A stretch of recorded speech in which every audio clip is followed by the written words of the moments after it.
کہ جس کے دیدار اور قرب کی تمنا ایک لمحے کے لیے بھی ختم نہ ہو، اسے محبوب کہتے ہیں۔ اب ہم اس تعریف کے اندر جب ہم دیکھیں کہ اللہ ہمارا محبوب ہے اور رسول اللہ صلی اللہ علیہ وآلہ وسلم محبوب ہے ہمارے، تو ہمیں پھر اس تعریف کے اندر اپنے آپ کو جانچنا ہوگا۔ کیا ہم کسی لمحے اللہ اور اس کے رسول صلی اللہ علیہ وسلم کے قرب اور دیدار کے لمحے سے ہمیں فرصت ملی ہے؟ میرے خیال کے اندر ہم تو کبھی کبھار تمنا کرتے ہیں وہ شاید، اور وہ بھی کبھی کبھار کسی دعا کرا دیں تو کرا دیں۔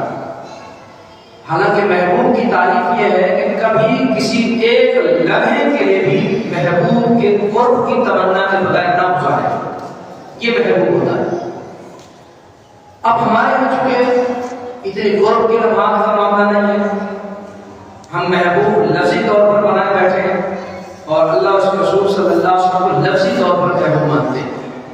اگر حقیقی طور پر محبوب مانتے ہوتے تو ہمیں ہر ایک ان کے حکم کا احساس ہوتا اور ہم ہر ایک ان کے حکم کی پاسداری کر رہے ہوتے، جس طرح بزرگان دین نے، اولیاء کاملین نے اور نبی پاک صلی اللہ علیہ وآلہ وسلم کے صحابہ کرام نے جس طرح دین کی پاسداری فرمائی، وہ اپنی مثال آپ ہے۔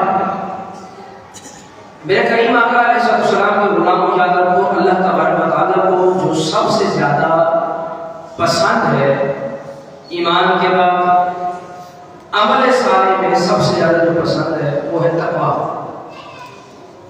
تقویٰ کی جو ضرورت ہے وہ سب سے زیادہ ضروری بنیادی چیز ہے، ہر عبادت کا مین بنیادی جزء تقویٰ ہے، پرہیزگاری۔ اور یہ حاصل کیسے ہوگا؟ قرآن مجید فرقان حمید نے اس کی بے شمار مثالیں دی ہیں۔ یہ حاصل کیسے ہوگا؟ اس پر پھر بھی کلام کریں گے۔ تقویٰ ہوتا کیا ہے، اس پر کلام کر رہے ہیں۔ تقویٰ کیا ہوتا ہے، اور ہمارے بزرگوں نے، ہمارے اسلاف نے کس طریقے سے اپنی زندگی کو گزارا اور ان کی زندگی میں تقویٰ کا کیا دار و مدار رہا ہے۔ نبی پاک صلی اللہ علیہ وآلہ وسلم کی حدیث مبارکہ ہے خوبصورت سی کہ سرکار علیہ السلام نے فرمایا کہ دنیا کی محبت، لفظوں پر غور کرنا ہے، دنیا کی محبت اور عزت کی چاہت کہ لوگ میری عزت کریں، یہ بھی بیماری ہے۔ میں رات چلتے میں جاؤں اور مجھے کوئی سلام نہ کرے تو سب سے بڑے مجھے ناراضگی ہوگی کہ میں آپ سے سلام ہی نہیں کیے جاتے ہوئے، یہ بہت بڑی بیماری ہے، عزت کی چاہت۔ دنیا کی محبت اور عزت کی چاہت، سرکار علیہ السلام نے فرمایا کہ دل کو مردہ کر دیتی ہے۔ ہم عزت طلب کرتے ہیں لوگوں سے عزت کہاں طلب کرتے ہیں؟ عزت دینے والے ذات اللہ کی ہے، تو عزت جس سے طلب کرنی چاہیے تھی ہم اس طرف رجوع نہیں کرتے، توجہ نہیں کرتے، اور ہم لوگوں سے عزت کراتے پھرتے ہیں، جس کا نقصان یہ ہوتا ہے کہ لوگ آپ کے منہ پر آپ کی عزت کریں گے، آپ کی پیٹھ پیچھے آپ کی تعریف کبھی نہیں کریں گے۔ کیوں؟ کیونکہ ہم نے عزت لوگوں سے مانگی ہے۔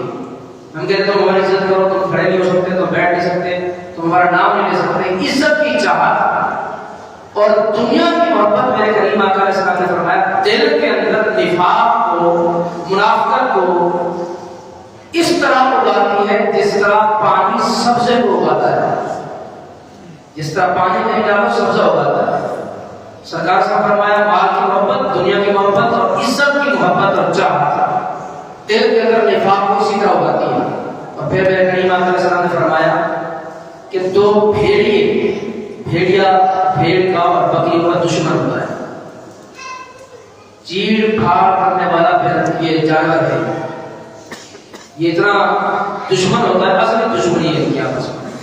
سرکار علیہ السلام نے مثال دی، سرکار علیہ السلام نے فرمایا کہ دو بھوکے بھیڑیے بکریوں کے گلے کا، بکریوں کے ریوڑ کا اتنا نقصان نہیں کرتے جتنا دنیا کی محبت اور عزت کی چاہت دل کو برباد کر دیتی ہے۔ یہ دو بھیڑیے بکریوں کے ریوڑ کو برباد نہیں کرتے، اس طرح تباہی نہیں پھیرتے کہ جس طرح بندے کے دل کے اندر اٹھنے والی عزت کی چاہت اور مال کی محبت جس طرح دل کو مردہ کر دیتی ہے، برباد کر دیتی ہے۔ میرے کریم آقا علیہ السلام ایک راستے سے گزرے اور ایک بکری کا بچہ مرا ہوا پڑا مردہ۔ سرکار علیہ السلام نے صحابہ سے کہا کہ دیکھو یہ پڑا ہے اس کی طرف کوئی توجہ نہیں کرتا، مردار ہے اس کی طرف کسی کی توجہ نہیں آتی، لوگ آ رہے ہیں جا رہے ہیں، لوگ آ رہے ہیں جا رہے ہیں، اس سے کوئی فائدہ حاصل نہیں کرتے، جانتا ہے گوشت ہے لیکن نہیں، مردار ہو گیا، اس سے کوئی فائدہ حاصل نہیں کرتے، اس کی طرف کوئی توجہ نہیں کرتا۔ میرے کریم آقا علیہ السلام نے پھر قسم اٹھا کے ساتھ فرمایا، قسم ہے رب ذوالجلال کی جس نے قبضہ قدرت کے در میری جان ہے، سرکار سے فرماتے ہیں اللہ کے نزدیک دنیا کی ویلیو اتنی بھی نہیں ہے جتنا مردہ بکری کی، جتنی مردار بکری کی ویلیو ہے نا اس سے بھی کم تر ویلیو ہے اللہ کی نگاہ کے اندر دنیا کی۔ اور سرکار نے فرمایا اگر دنیا کی ویلیو اگر ہوتی، دنیا کی قدر و قیمت اگر اللہ کی نگاہ میں ہوتی تو اللہ کسی کافر کو چلو بھر پانی بھی نہیں دیتا، کسی کافر کو چلو بھر پانی بھی نہیں دیتا اگر دنیا کی ویلیو ہوتی۔ اور ہماری نگاہ کے اندر کیا ہے؟ دنیا ہی دنیا ہے، دنیا ہی دنیا ہے، مال کی ہوس ہے، مال کی طلب ہے، مال کی لالچ ہے کہ صبح شام اسی فکر میں سونا ہے، اسی فکر میں اٹھنا ہے۔ دو چیزیں ہمارے اندر بہت بڑھ گئی ہے، اللہ پاک کرم فرمائے، ایک مال کی محبت اور ایک عزت کی چاہت، یہ بہت زیادہ بڑھ گئی ہے۔ یقین کریں اگر داماد بھی جاتا ہے اپنے سسرال تو اگر اس کو کوئی گیٹ پر ویلکم کرنا نہ ہے تو جناب کا منہ بن جاتا ہے، تو مجھے بلانے نہیں آئے، تم اتنے بڑے تھے کہ گیٹ پر تک نہیں آ پہنچے۔ یعنی اس طرح سے ہمارا ماحول بن گیا گھروں کے اندر، اس قدر گھر کے ماحول اور عزت کی چاہت نے ہمارے معاشرے کو برباد کر کے رکھ دیا، جس کی اتحاد کوئی نہیں ہے۔ چھوٹا بڑوں سے عزت کرانا چاہتا ہے، بڑے چھوٹوں سے عزت کرانا چاہتے ہیں، چاہت ہے، چاہت نہیں ہونی چاہیے۔ یہ ضروری ہے کہ عزت کرنی چاہیے، یہ ضروری ہے کہ ادب ہونا چاہیے، لیکن دل کے اندر اس کی خواہش نہیں ہونی چاہیے۔ یہ خواہش انسان کو تباہ و برباد کر دیتی ہے۔ کتنا بڑا اونچے مقام اور مرتبے پر کوئی شخص ملا ہو، یہ عزت کی چاہت انسان کو زمین پر لانا کھڑا کر دیتی ہے۔